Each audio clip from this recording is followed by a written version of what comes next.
পত্রিকা কীর্তনিয়া।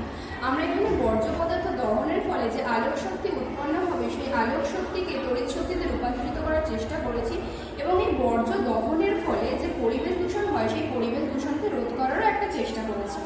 বর্জ্য পদার্থ হিসেবে কিছু কাগজকে পুড়িয়ে দেখাবো।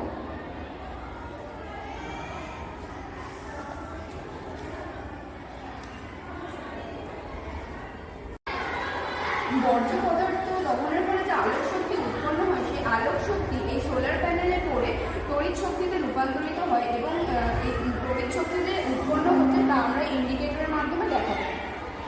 এই তড়িৎ শক্তিকে সঞ্চয় করে রাখার জন্য আমরা এখানে একটা তড়িৎ কোষ ব্যবহার করেছি এবং যাতে আমরা ভবিষ্যতে ব্যবহার করতে পারি সেটা যেভাবে করতে পারি সেটা আমরা দেখাবো। এখানে এই বর্জ্য পদার্থ দহনের ফলে যে কার্বন ডাই অক্সাইড এবং কিছু বায়ুদূষক কঠিন পদার্থ উৎপন্ন হবে তা এই পাইপের সাহায্যে এসে এই পাত্রের জলে পড়বে এবং এই কার্বন ডাই অক্সাইড পাত্রের জলে দ্রবীভূত হয়ে কার্বনিক অ্যাসিডে পরিণত হবে এবং আমরা এখানে একটা কনভেয়ার বেল্ট ব্যবহার করেছি। এই কনভেয়ার বেল্টের সাহায্যে বায়ুদূষক কঠিন পদার্থগুলো অপসারিত হবে।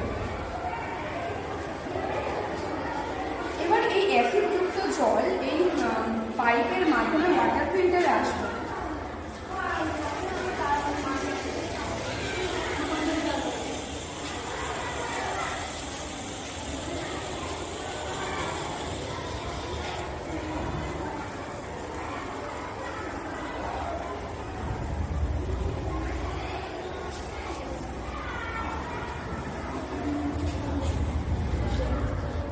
এই পরিশ্রুত জল এই ওয়াটার ফিল্টারে আসার পর ওয়াটার কুলারে আসবে। আমরা এখানে ওয়াটার কুলার তৈরি করার জন্য নিয়েছি একটা পেল্টিয়ার মডিউল, একটা হিটসিঙ্ক আর একটা এক্সস্ট ফ্যান।